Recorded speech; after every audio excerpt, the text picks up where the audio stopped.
जयंत पाटील, आमदार विश्वित कदम आणि खासदार विशाल पाटील यांच्यामध्ये काही मुद्द्यांवर हे टोकाचे मतभेद झालेले आहेत आपल्याला माहिती आहे. खासदार विशाल पाटील यांनी अतिशय ताठर भूमिका, म्हणजे आडमोठी भूमिका अशी म्हणता येणार नाही, पण अतिशय ताठर भूमिका त्यांनी घेतलेली आहे.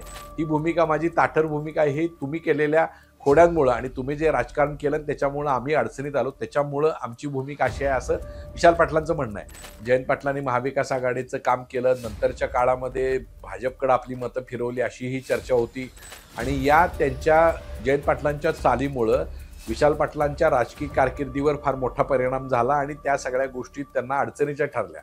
जे आता जयंत पाटील आणि गोपीचंद पडळकर यांचा वाद जो सुरू आहे, या वादाला सुद्धा एका वेगळ्या प्रकारची रणनीती आहे आणि दोन्हीही नेते एकमेकाला टार्गेट करतात. त्याच्यामध्ये काही मतांचं ध्रुवीकरण करणं आणि नेत्याचं महत्त्व वाढवणं, या सगळ्या गोष्टी त्याच्या मागे आहेत, असा खासदार विशाल पाटलांचा एक दावा आहे, असं काही चर्चेतून समजते.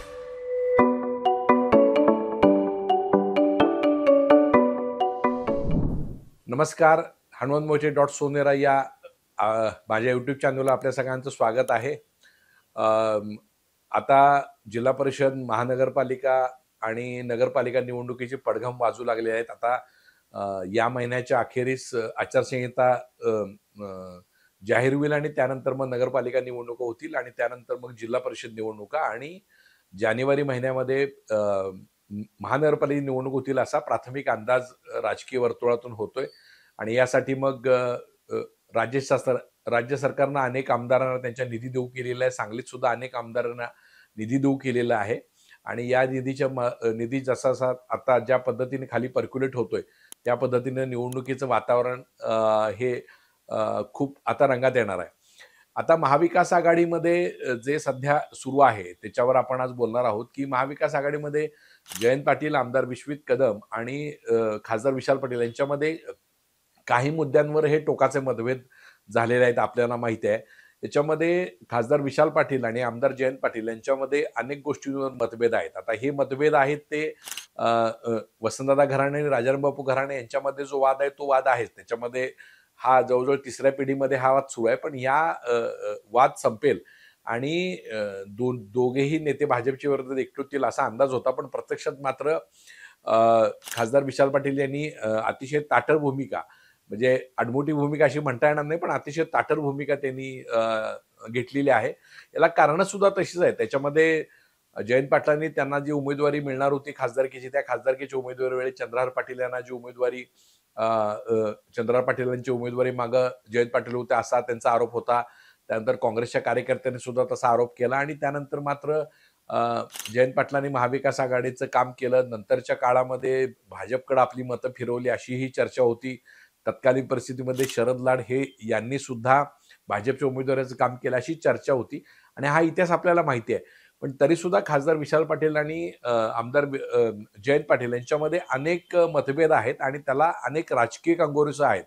याच्यामध्ये वसंतदादा कारखाना सुरू होणं किंवा तो दत्त इंडियाला देण्यामध्ये सुद्धा जयंत पाटलांनी आडकाठी आणली अशा पद्धतीचा आरोप हा विशाल पाटलांचा होता आणि ते ज्या वेळेला तो दत्त इंडिया कारखान्याला चालवायला दिला त्यानंतर त्याच्या अटी शर्ती ठरवणं आणि त्यानंतरच्या गोष्टी हे करणं, त्यानंतर तो कारखाना भाडेतत्वावर देण्यात येऊ नये अशा प्रकारची भूमिका सुद्धा जयंत पाटलांनी घेतली असा तत्कालीन परिस्थितीमध्ये आरोप हा विशाल पाटलांचा होता.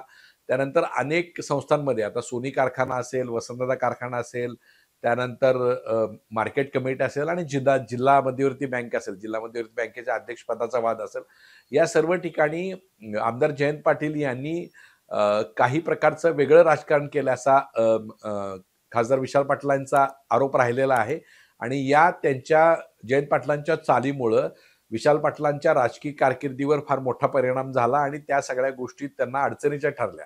म्हणजे त्या सोनी कारखान्यासाठी असतील, वसंतदादा साखर कारखान्यासाठी असतील, जिल्हा मध्यवर्ती बँकेसाठी असतील, त्यानंतर काही राजकीय गोष्टीमध्ये असतील, तर काही लोकांना भरीस घालणं, काही लोकांचं हे करणं, म्हणजे हे जयंत पाटील जरी नाकारत असतील तरी या सगळ्यांच्या मागे जयंत पाटील असा आरोप हा विशाल पाटलांचा आहे आणि यामुळेच त्या दोघांच्या मध्ये जो मतभेद आहे तो फार तीव्र स्वरूपात झालेला आहे आणि अजून सुद्धा तो तीव्र स्वरूपातच आहे. आता याच्यामध्ये महाविकास आघाडी जी होणार आहे, म्हणजे जी भाजपच्या विरोधात जिल्हा परिषद निवडणुकीमध्ये जी आघाडी होणार आहे त्या आघाडीमध्ये सुद्धा विशाल पाटलांचं असं म्हणणं आहे की जयंत पाटलांनी एक पाऊल मागे येऊन ते नेतृत्व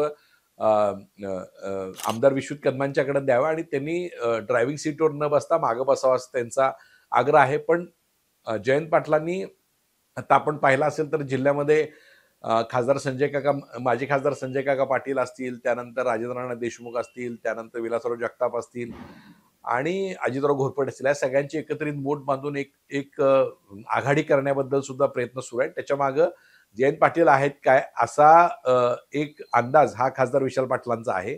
त्यानंतर खासदार विशाल पाटलांचं असे म्हणणं आहे की जे आता जयंत पाटील आणि गोपीचंद पडळकर यांचा वाद जो सुरू आहे या वादाला सुद्धा एका वेगळ्या प्रकारची रणनीती आहे आणि दोन्हीही नेते एकमेकाला टार्गेट करतात. त्याच्यामध्ये काही मतांचं ध्रुवीकरण करणं आणि नेत्याचं महत्व वाढवणं या सगळ्या गोष्टी त्याच्या मागे आहेत असा खासदार विशाल पाटलांचा एक दावा आहे असं असं काही चर्चेतून समजते. आता याच्यामध्ये भाजपला पराभूत करणं हा त्यातला सगळ्यात मोठा अजेंडा असला पाहिजे. पण हे दोन नेते मात्र म्हणजे खासदार विशाल पाटील हे आपल्या मुद्द्यांवर ठाम आहेत आणि ते कोणत्याही परिस्थितीमध्ये तडजोड करायला तयार नाही. तर त्यांची ही भूमिका आडमुठी आहे अशा प्रकारची मत हे जयंत पाटलांचं आहे आणि ही भूमिका माझी ताठर भूमिका आहे. हे तुम्ही केलेल्या खोड्यांमुळे आणि तुम्ही जे राजकारण केलं त्याच्यामुळे आम्ही अडचणीत आलो, त्याच्यामुळं आमची भूमिका अशी आहे असं विशाल पाटलांचं म्हणणं आहे. पण याच्यामध्ये विशाल पाटलांनी एक गोष्ट समजून घेतली पाहिजे की त्यांचा प्रमुख शत्रू म्हणजे जयंत पाटलांचा जसा शत्रू भाजप आहे आणि ज्या पद्धतीने विशाल पाटलांचा शत्रू सुद्धा भाजप आहे म्हणजे राजकीय प्रतिस्पर्धी म्हणू आपण.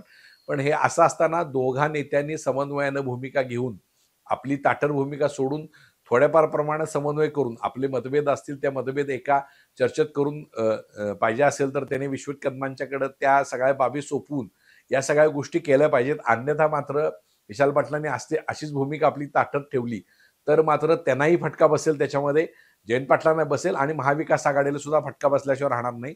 अर्थात विशाल पाटलांनी एक गोष्ट समजून घेतली पाहिजे की त्यांनी खासदार झाल्यानंतर त्यांनी संसदेमध्ये अतिशय उत्तम भाषण केली, पण उत्तम भाषणं केली आहेत, अनेक मुद्दे मांडलेले आहेत, पण त्यांचं जे कार्यकर्त्यांचं जाळं त्यांच्याकडे पाहिजे होतं अशा प्रकारचं जाळं त्यांच्याकडे नाही आहे. ते मागच्या वेळेला सुद्धा नगरपालिका होती त्यावेळी शेखर माने किंवा विजय घाडगे अशा प्रकारचे नेते घेऊन त्यांनी राजकारण केलं, पण तरी सुद्धा महानगरपालिकेत त्यांना राजकारण फारसं जमलं नाही. आज सुद्धा महापालिकेमध्ये त्यांचे मनोज सरगर यांच्यासारखे नेते त्यांच्याकडून सोडून गेलेत. अशा परिस्थितीमध्ये स्वतः विशाल पाटलांच्याकडे कार्यकर्त्यांचं जाळं नाही. अशा वेळेस विशाल पाटलांनी एक पाऊल मागे येऊन आपण फक्त ओरिटरी हाच आपला USP असला तरी कार्यकर्त्यांचं जाळं, नेटवर्क, संघटन या सगळ्या गोष्टी आपल्याकडे कमतरता आहेत. या सगळ्या गोष्टी पाहून त्यांनी थोडं 2 पावलं माघार घेऊन थोडी चर्चा करून या सगळ्या गोष्टी केल्या तरच त्यांचा निभाव लागेल. अन्यथा त्यांची ताठर भूमिका त्यांच्याच राजकीय मोठ्या परिणामाला त्यांच्या अडचणीची ठरू शकतील अशी शक्यता आहे.